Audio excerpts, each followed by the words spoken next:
আমার চ্যানেলে তোমাদের সবাইকে স্বাগত জানিয়ে আমি দীপা চলে আসলাম আজকে নতুন একটা ব্লগের সাথে। আশা করছি তোমরা সবাই ভালো আছো আর আমিও বেশ ভালো আছি। আমি এই ড্রয়ারটা খুলতেই এই নাকেরটা আমার চোখে পড়লো। বিয়ের আগে দু একবার এরকম নাকের পরেছি আমি, তবে বিয়ের পরা হয়নি, কেনা ছিল কিন্তু পরা হয়নি। দেখো এগুলো বেশ ভালোই লাগে বলো। আর এখানেও সেই অন্য টাইপের একটা নাকের পরতাম, মানে এই জিনিসই আর কি, অন্য টাইপের, দেখতে বেশ ভালো লাগতো। আর এটা ঠিক বোঝা যাবে না মনে হয়।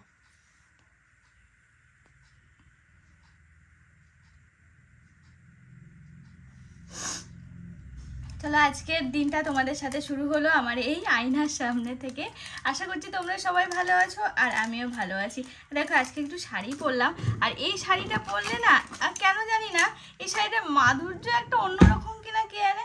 আর ব্ল্যাকটা আমার গায়ে বেশ ভালোই যায় না বলো, ব্ল্যাক পরলে দেখেও একটু অন্যরকম লাগে, আমার নিজে কেমন যেন বেশ আনন্দিত লাগে, ব্যাপারটার মুখটায় হাসি হাসি ভরে যায় এই ব্ল্যাক পরলে। অনেকে ব্ল্যাক হচ্ছে অশুভ, সবাই বলে যে ব্ল্যাক জিনিসটা অত পরবে না বা কিছু, কিন্তু সেক্ষেত্রে আমি দেখি যে এই ব্ল্যাক পরলে আমার মনটা আরও যেন খুশি খুশি হয়ে যায়। তো কী করবো বলো, ব্ল্যাক না পরে আমার ভালো লাগে, কালারটা বেশ আমার ব্ল্যাক আর হোয়াইট আমার বলতে পারো ফেভারিট কালার। তো চলো হ্যাঁ, আজকে দিনটা শুরু হয়ে গেল তোমাদের সাথে এখন গল্প করতে করতে। তবে হ্যাঁ, আজকে আমি অনেক বেলা করে ফেলেছি ইচ্ছা করে, তো সেই বেলার সাজা তো এখন আমাকে পেতে হবে।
আজকে মনে হচ্ছে গরমটা একটু বেশি পড়ছে, সাংঘাতিক গরম।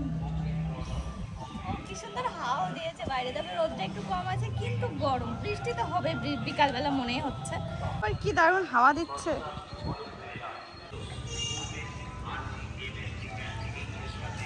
চারিদিকে এত মাইক বাজছে, এদিকে একটা অ্যানাউন্স করতে এসেছে কিসব কিচ্ছু আশা করি তোমরা শুনতে। ওই যে আর একটা যাচ্ছে, এবার মনে হচ্ছে যেন তোমাদের সাথে একটু হলেও কথা বলতে পারবো। এক সাইডে শুধু গান বাজছে আর সব অ্যানাউন্স যারা করতে এসেছিল সবাই চলে গেছে। বাবারে বাবা, চারিদিক দিয়ে মানে ছেঁকে ধরার মতো, যেই উপরে এসেছে এরকম আর কি। আমি মাইক নিয়ে আসিনি, তো যাই হোক দেখো এখন ঠাকুরকে ধূপ দিয়ে ভাবলাম ছাদটা একটু ঘুরে নিই। আজকে শুধু মনে হচ্ছে যেন শাড়িটা উল্টো করে পড়েছি, আবার ভালো করে দেখছি যে না ঠিক আছে। তো যাই হোক আমার এখানে আসলে কি যে আনন্দ হচ্ছে কি বলবো, কারণ তো আমাদের বলছি, দাঁড়াও। একে দিয়ে এই গাছগুলো দেখো কত বেশি হয়েছে, ধনে গাছগুলো অনেক সুন্দর লেগে গেছে। এখানের ঘাসগুলো তুলতে হবে, কালকে এর ঘাসগুলো তুলেছিলাম, এটা আর তোলা হয়নি। দেখো যেটা বলবো ভাবলাম, আমার আনন্দ লাগার কারণ কি জানো, এই যে পালং বলতে আছে। পুঁই গাছগুলো লাগিয়েছি না, পুঁই গাছগুলো দেখো লতানো শুরু করেছে। এটা প্রায় 2 হাতের কাছাকাছি হয়ে গেছে এটা, আর এটাও লতানো শুরু করেছে। এটা শুরু করেছে সবে, হেলা শুরু হয়েছে। তো এগুলো দেখে আমার এত আনন্দ লাগছে। যাই হোক মাচা করতে হবে, তবে একটা কি দুঃখ লাগছে জানো, এই যে পাতাগুলো কেমন পোকায় খেয়ে নিচ্ছে। অর্পণকে এখনো বলা হয়নি, সেদিন বললাম না যে বলবো, এখনো বলা হয়নি। আর এটার মধ্যে লঙ্কার বীজ ছড়িয়েছি, এখন দেখা যাক কবে চারা বেরোয়। এর আশা আমি ছেড়ে দিয়েছি, যবে বেরোবে বেরোবে, এরকম আর কি। চলো, হ্যাঁ, আর উপরে বেশি থাকবো না, রান্না বান্না করতে হবে। বেলা করেছি আজকে, বললাম ইচ্ছা করে বেলা করেছি, ইচ্ছা করে করার নিশ্চয়ই কারণ আছে। টুকিটাকি কাজ থাকে তো সেগুলোই করছিলাম। ঘাসগুলো কাল না পরশু দিনে আমি পরিষ্কার করলাম, আবার ঘাসে পড়ে গেছে। আর তোমাদের বারবার করে এগুলো কেন দেখাচ্ছি, কারণ কি বলতো, নিজে হাতে লাগিয়েছি তো, এর কিন্তু মজাই আলাদা। আর অন্যগুলো তো লাগানো ছিল, বিশেষ করে ওই টবগুলো লাগিয়েছি, ওগুলোর গাছগুলো বেশ ভালো হয়েছে। দেখো কোনো সার ওষুধ কিচ্ছু না, যা মাটি ছিল তাতেই লাগিয়েছি। সার ওষুধ দিতে হবে, গোবর সারটা দিতে হবে। আর এতে এত পরিমাণে কুমড়োর চারা বেরিয়েছে, এতগুলো রাখলে না গাছ আর একটু ভালো হবে না। তো ভাবছি 4-5টা তুলে দিতে হবে, যে অন্য কোথাও যদি পারি লাগাবো, না হলে আর কি নষ্ট করে ফেলতে হবে। তো যাই হোক, সবগুলো যে এত সুন্দরভাবে বেরিয়ে যাবে সেটা তো বুঝতে পারিনি। যাক, কুমড়ো গাছগুলো সুন্দরভাবে হচ্ছে, আমার এটা দেখেই শান্তি যে না, গাছ তো অন্তত হচ্ছে। দেখো সময়টা এতটাই খারাপ যাচ্ছে আমাদের, তো এই যে নিজের হাতে লাগানো গাছগুলো তো অন্তত বেঁচে আছে, এতে কিন্তু একটু মনে জোর পেলেও পাচ্ছি আর কি।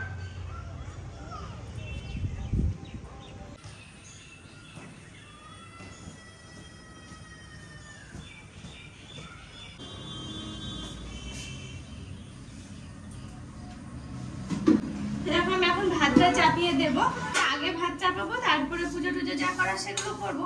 কিন্তু না, মনে হলো যে না, আগে পুজো করে নিই, তারপরে পুজো বলতে ঠাকুরকে একটু ধূপ ধুনো দিয়ে নিই, তারপরে আমি ভাতটা চাপাবো। তো দেখো সেরকম ভাবে চলে আসলাম এখন রান্নাঘরে, আর এখন থেকে শুরু হলো আমার রান্না বান্না করবো। তবে কি করি না করি দেখতে হলে কিন্তু পুরো ভিডিওটা দেখতে হবে, আশা করি তোমাদের ভালো লাগবে।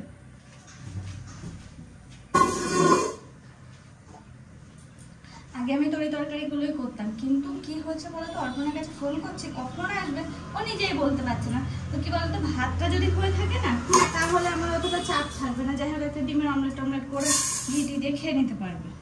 আর ভাত যদি না হয় একটা কেমন ব্যাপার, তো সেই জন্য ভাবলাম আগে ভাত, তারপরে অন্য কিছু তরকারি আস্তে আস্তে করা যাবে।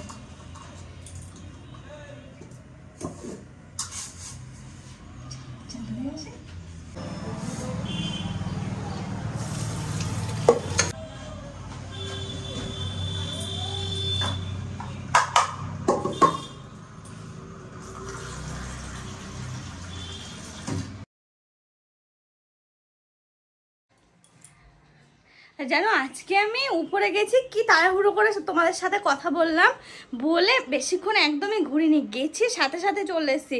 আমার না মনে হলো যেন গেটের আওয়াজ হলো আর স্কুটির আওয়াজ হলো, আমি ভাবলাম মনে হয় অর্পণ চলে এসেছে। সেই ভেবে কি তাড়াহুড়ো করে সমস্ত কাজকর্ম সেরে, মানে উপরের কাজটা সেরে চলে আসলাম তোমাদের সঙ্গে একটু কথা বলে। তো যাই হোক, আর দেরি করা যাবে না, বেলা 12টা বেজে গেল। তো এখন রান্না বান্না ভাত হয়ে গেছে, এসে দেখছে ভাত হয়ে গেছে, তরকারিগুলো কেটে নিই। তো চলো ঝটপট করে নি রান্নাটা সেরে ফেলি। ভাবছো আমি কি খেলাম এত বেলায়? না গো, এখন আর আমি একটু দেরি করছি না, এখন খেয়ে নিচ্ছি। কালকে রুটি ছিল আর সন্দেশ ছিল, ওই আর কি কাঁচা গোল্লা, তো সেটা দিয়ে রুটি খেয়ে নিয়েছি সকালবেলা, একদম সকালবেলা পুরো পেট ভর্তি আমার। 2-2.5 রুটি খেয়েছে সকালবেলা উঠে, কেন কে জানি এত খেতে পেলো, খাবার দেখে খেয়ে নেব। এই যে সবজি টবজিগুলো এবার কেটে নেবো, কি যে রান্না করি এখন সেটাই ব্যাপার। ঢেঁড়স নিতে বলেছিলাম আমি একটা রুটি তরকারি করবো বলে, কিন্তু ঢেঁড়সগুলো আবার বরফ হয়ে যাচ্ছে।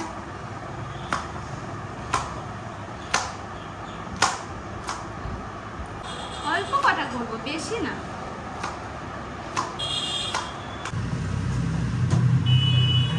আমার বরের আজকে খেতে ইচ্ছা করেছে সয়াবিন, আমাকে ফোন করে বললো সয়াবিন আছে ঘরে, আমি বলছি হ্যাঁ আছে। নিয়ে বলে ঠিক আছে একটু সয়াবিন করো, আলু ছাড়া। আমি ঠিক আছে কষিয়ে কষিয়ে সয়াবিনটা রান্না করব সেটাই ভেবেছি। তো মশলাপাতি মোটামুটি পেঁয়াজ রসুন আদা সব কাটা হয়ে গেছে, আর আমি সয়াবিনটা একটু পেঁয়াজ রসুন আদা দিয়েই করি, নিরামিষ করলে অর্পণ আবার ভালোবাসে না। তো সেই জন্য আর কি যে সয়াবিন অল্প কটা, বেশি না, একবারের মতো, তো ওই এই কটা করলেই হয়ে যাবে। আলু ছাড়া সয়াবিন, মানে কষানো কষানো সয়াবিন খাবে। আমি ঠিক আছে, তুমি এসো, আমি রান্না করছি। খুব গরম গো আজকে।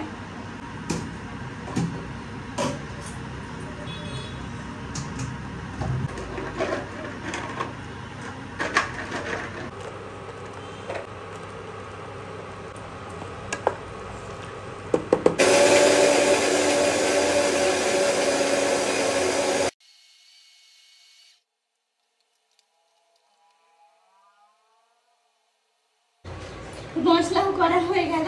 আর এই গ্রাইন্ডারটা যে আমার কি উপকার দিচ্ছে সেটা তোমরা ভালো মতো বুঝতে পারছো। প্রচুর উপকার দিচ্ছে গো। আর বেশ ভালো জানো, এতদিন যেগুলো ব্যবহার করেছি তার থেকে অনেক ভালো। একটুখানি ঘোরালেই দেখি হয়ে যায়। আর অন্যান্যগুলো অনেকক্ষণ ধরে ঘোরাতে লাগে। আর অল্প মশলাটাও বেশ ভালো হয়। একটা ছোট বাটি কেনার ইচ্ছা আছে, তো এটা তো দেখছি বেশ ভালোই হয়ে যাচ্ছে। আর তোমরা আমাকে অনেকে অনেক প্রশ্ন করছো। আর দেখো এতদিন তো হয়ে গেল, আশা করি যারা আমার কন্টিনিউ ব্লগ দেখো তোমরা আশা করি সবটাই বুঝে গেছো। আর যারা নতুন দেখছো বা হঠাৎ করে দেখছো তারা হয়তো কমেন্টগুলো করছো। তো আমি রিকোয়েস্ট করব, অনেক আগে থেকে মোটামুটি 1-1.5 মাস আগে থেকে তোমরা একটু আগের ব্লগগুলো একটু দেখো।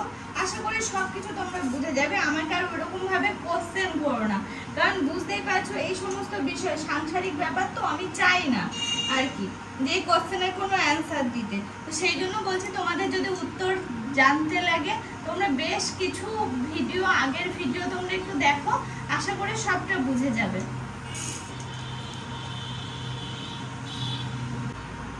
তেলটা প্রায় শেষ, তেলটা আনতে হবে।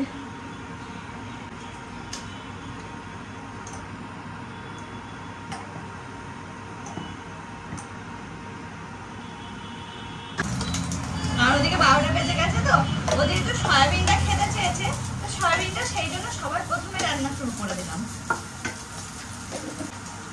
যাক, এই একটা আমার অনেক উপকার হয়েছে। আমার বর এই সমস্ত কিছু দায়িত্ব নিয়ে নিয়েছে, মানে এই মশলাপাতি বাজার করা এইসব কিছু। আমাদের কি ভালো লাগছে এই জিনিসটা। অনেকে ভাবে যে না, বাজারে গিয়ে বাজার করতে পারলেই একদম রাজা বা কিছু। আমার কিন্তু একবারের জন্য ওটা কখনো মনে হয়নি। অর্পণ আমাকে যেহেতু বলেছে তোমার যা অন্যান্য কাজ তুমি বাজারে গিয়ে সেগুলো সারবে, কিন্তু এই বাজারের ঘাটগুলো আমার দায়িত্ব। আমি ঠিক আছে, সেই দিনের পর থেকে আমি অর্পণকে দায়িত্ব দিই। শুধুমাত্র মুখে একবারের জন্য বলি যে এটা লাগবে সেটা লাগবে, এটা শেষ হয়ে গেছে ওটা শেষ হয়ে গেছে, ও ঠিক নিয়ে এসে দেয়। হয়তো সকালেরটা হয়তো বিকালে নিয়ে আসলো, মানে যেদিন বললাম হয়তো টাইম পেলো না, বিকালবেলা নিয়ে আসলো, এরকম করে। কিন্তু ও কিন্তু ঠিক নিয়ে এসে দেয়।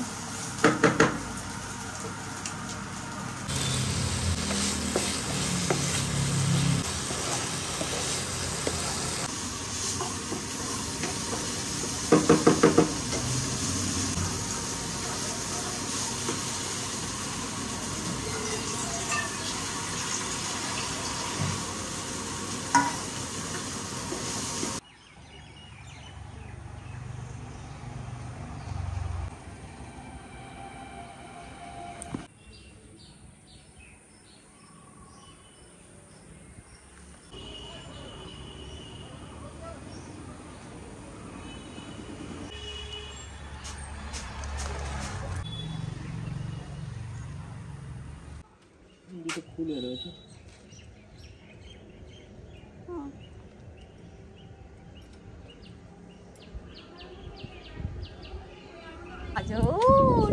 টমটম আমার দরকার ছিল, টমটমটার সেই ব্যাপার। ও এখানে বসে যে কি শান্তি, সয়াবিনটা করার পরে ওই যে অর্পণ চলে এসেছে দেখলাম, তো ভাবলাম যে ইয়ে করে নিই, কি বলতো, ডিম সিদ্ধ চাপিয়ে দিই। ডিম সিদ্ধ চাপিয়ে দিয়েছি। আর এইগুলো হচ্ছে এখন ভাত দিয়ে দেবো ওকে, ডিম সিদ্ধ আর সয়াবিন দিয়ে।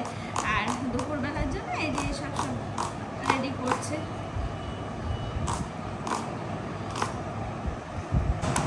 পেঁয়াজ কাটছি। আজকে হচ্ছে ঢেঁড়সের একরকম নতুন রেসিপি বানাবো, তার জন্য পেঁয়াজ কাটছি।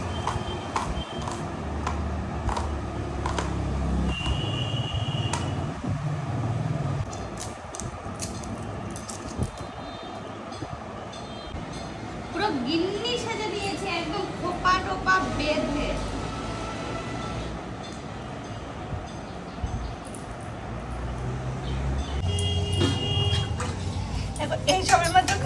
শেষ করলাম। তা হচ্ছে সকালের খাওয়া বলতে পারে দুপুরবেলায়, হতে হতে দুপুর হয়ে গেল। তো আমি কিন্তু রান্নাবান্না এখনও শেষ করিনি, মানে কি বলো তো, আবার মানে বলতে পারো নতুনভাবে করলাম, কারণ শুধু সয়াবিনটা করেছিলাম আর ডিম সিদ্ধ করে খেয়ে নিলাম সকালের মতো। অর্পণ যেহেতু আসলো ওকে দিয়ে দিলাম, সাথে আমিও খেয়ে নিলাম। আর আরও কিছু রান্না করব, একটু ডাল চাপিয়ে দিয়েছি সিদ্ধ, তো ডাল মানে মুসুরির ডাল, আর করব হচ্ছে ভেন্ডি আর বরবটি আলু দিয়ে ভাজা। এটা হচ্ছে মেন হচ্ছে দুপুরের আইটেম। না গো, আজকে আর মাছ টাছ হয়নি।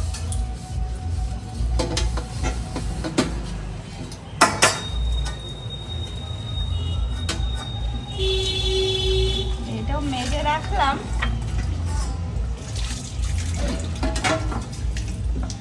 সমস্ত কিছু গুছিয়ে গেছে, রাখতে বেশ ভালোই লাগে, আর এলোমেলো করে রাখলে কেমন যেন একটু লাগে। তো দেখো এখন মোটামুটি তাও গোছানোর চেষ্টা করি সবটাই। দেখো এখানে মাঝে এখানে সব কিছু করছি, তোকে আবার কমেন্ট করবে আমি জানি যে দীপা একটা সিম্প লাগিয়ে নাও। হ্যাঁ গো লাগাবো। তো দেখলাম যে দাদা বাড়ি এসেছে, দেখি এবার কবে লাগিয়ে দেয়, দাদার কাছে দেওয়া রয়েছে সিম্পটা।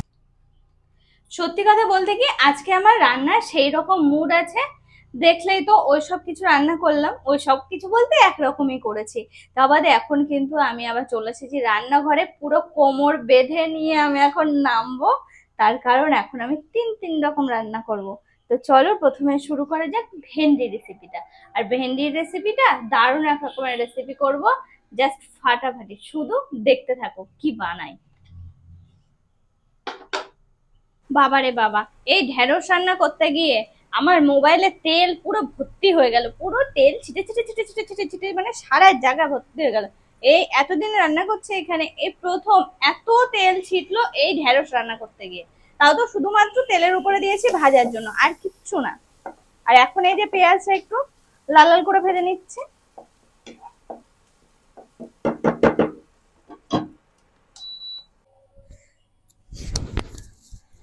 বাবা কি সাংঘাতিক গরম গো, সাংঘাতিক গরম, সাংঘাতিক। তো যাই হোক চলে আসলাম আবার এখানে, কারণ ওই যে ডালটা সিদ্ধ আমি একদিনও ঠিকঠাক করে করতে পারছি না। যেই আমি প্রেসারে দিচ্ছি, মানে রাইস কুকারে যখনই দিচ্ছি, তখন ডালটা কেমন সেই একটা পিছলে পিছলে ভাব হয়ে আছে, ওটা আবার খেতে অতটা ভালো লাগছে না। আর এমনি সিদ্ধ করতে গেলে সে আর কিছুতেই হয় না, ঘন্টার পর ঘন্টা চলে যায়। তো সেই জন্য আর কি অনেকক্ষণ সময় লেগে আছে, ঠিকঠাক ডাল সিদ্ধ করতে পারছে না।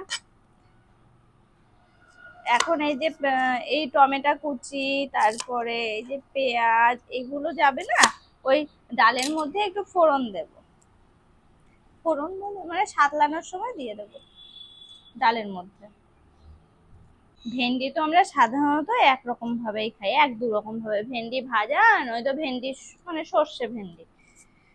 তো ভাবলাম যে আজকে একটু অন্য করা যাক।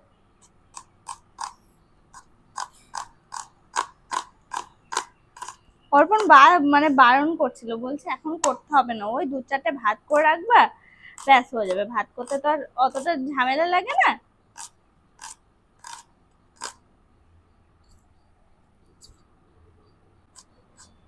আমি বললাম আজকে আমার হেভি সুন্দর মুড আছে রান্না করার, আজকে আমি রান্না করিই না। প্রতিদিন তো আর নানান টাইপের কিছু করছি না, আজকেই তো করবো। হলো, আর যাবে। আর দেবো সামান্য একটু গাজর, বেশি না, অল্প।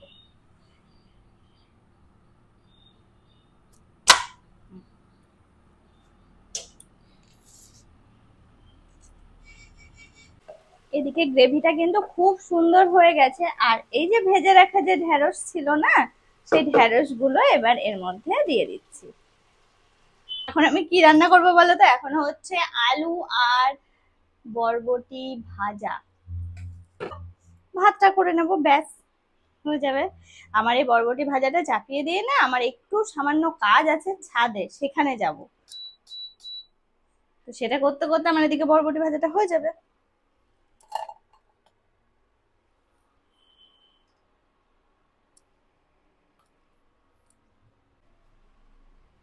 বাবা সে কখন গেছি, লেট হয়ে গেল লঙ্কা কাটতে কাটতে।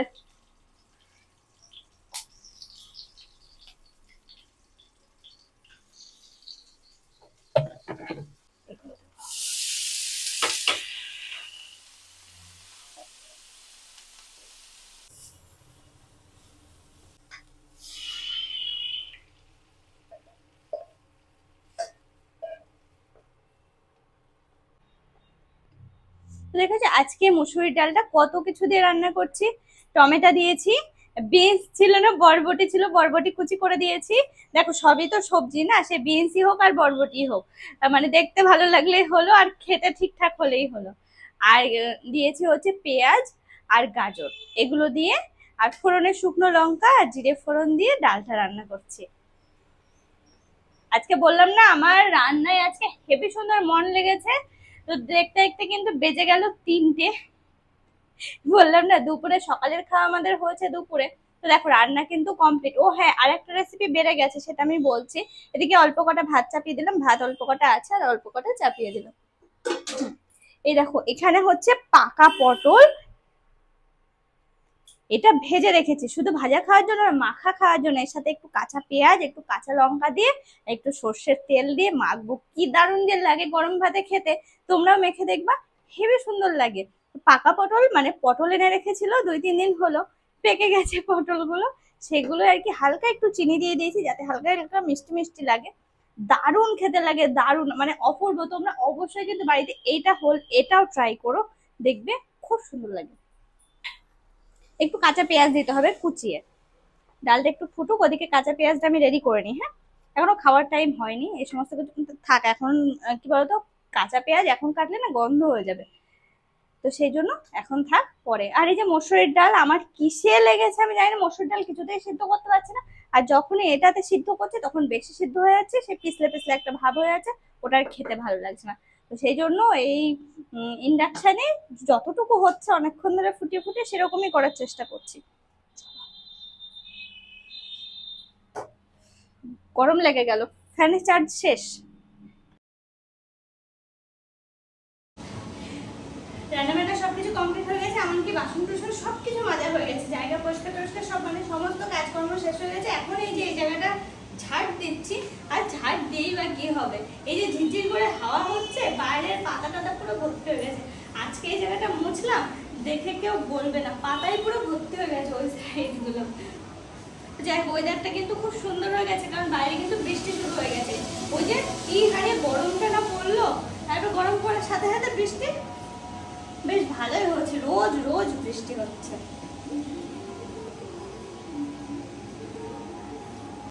এবার শাড়িটা চেঞ্জ করলে পুরো আমি একবার ফ্রেশ হয়ে নিতে পারলাম, সব কমপ্লিট।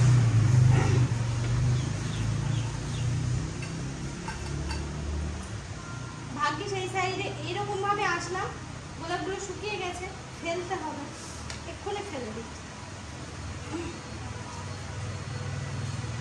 আরে গাটা একটু ধুতে পারলে বাঁচবো।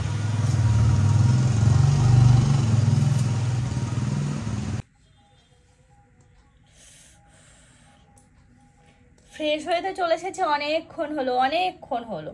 তো ভাবলাম যে তোমাদের সামনে তো আসাই হলো না। আর দেখো এখন আমি আসলাম ফ্রেশ হয়ে আসার পরে, একটু চুলটা আঁচড়াচ্ছি, কারণ কি বলতো সাংঘাতিক গরম, এমনকি চুল টুল সব ভিজে গেছিলো, চুল টুল সব সকালাম, তারপরে তোমাদের সামনে আসলাম। আর জানো সে এসে মোবাইলটা কতক্ষণ ধরে আমাকে পরিষ্কার করতে হলো, কারণ ওই যে ভেন্ডিটা রান্না করতে গিয়ে পুরো মোবাইলে সারা মোবাইল তেল ছিটে ছিটে ছিটে ছিটে পড়ে একদম ভর্তি হয়ে গেছিলো।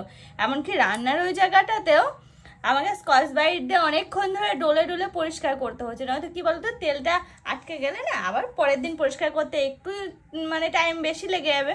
তো সেটা ভেবেই ভাবলাম যে না, কুড়েমি না করে আমি আমার কাজটা সেরেই রাখি। তো সেই জন্য আর কি ওই সমস্ত কিছু করতে করতে অনেকক্ষণ সময় লেগে গেল।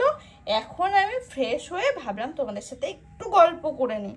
দেখো এখনো কিন্তু আমাদের দুপুরে খাওয়া দাওয়া হয়নি, খাওয়া দাওয়া করতে এখনো দেরি আছে, তার কারণ এই তো সবেমাত্র রান্না করে উঠলাম, তারপরে আবার সকালে খাওয়াটা দেরি করে হয়েছে। আমি তো খেয়ে নিচ্ছি। দেখো আমি কিন্তু রোগা হয়েছি, তোমরা কমেন্টও করছো যে দিদি তুমি রোগা হলে কিভাবে, আমাকে টিপসটা দাও। মানে টিপস আমি কিভাবে দেব বলো, কারণ আমি তো সকালে সেরকমভাবে কিছু খাই না, কোনো রকম শরীরে যাতে অন্য কোনো এফেক্ট না পড়ে, তার জন্য আমি সকালবেলা ঘুম থেকে উঠে একটু চিয়া সিড খেয়ে নিই। তোমরা কিন্তু এটা খেতে পারো, এটাতে যে মানে রোগা হবে এরকম কোনো কিছু না। দেখো আমি তো রোগা হয়েছি আমার অন্য একটা কারণে, তো খাওয়া দাওয়া কন্ট্রোল করছি, প্রচুর কন্ট্রোল করছি, প্রচুর, মানে তোমরা ভাবতে পারবে না কি হারে খাওয়া দাওয়া কন্ট্রোল করে আজ আমি এই জায়গায় এসেছি। তবে মনে হচ্ছে আবার খুব শিগগিরই আবার সে আগের জায়গায় ফিরে যাবো। কারণ কি বলো তো, সকাল হলে আবারও খিদে পেয়ে যাচ্ছে, আর খিদে পেয়ে যাওয়া মানে অবস্থা শেষ, বুঝতেই পারছো। যা পাচ্ছি হাতের করে সেটাই খেয়ে নিচ্ছি। তো যাই হোক, বুঝতে পারলে তাহলে আমি কিভাবে আমি ওয়েট লস করেছি, খাওয়া দাওয়াটা কন্ট্রোল করে। চলো ফ্রেশ হয়ে নিলাম, এখন আমি একটু রেস্ট নেব। আজকে সেরকমভাবে ক্লান্ত হইনি অন্য দিনের মতো, তবে কি বলো তো, আমি একটু রেস্ট নেব। চলো আজকের মতো ব্লগটা না হয় এ পর্যন্ত রাখছি। সবাই ভালো থেকো, সুস্থ থেকো, সাবধানে থেকো, টাটা।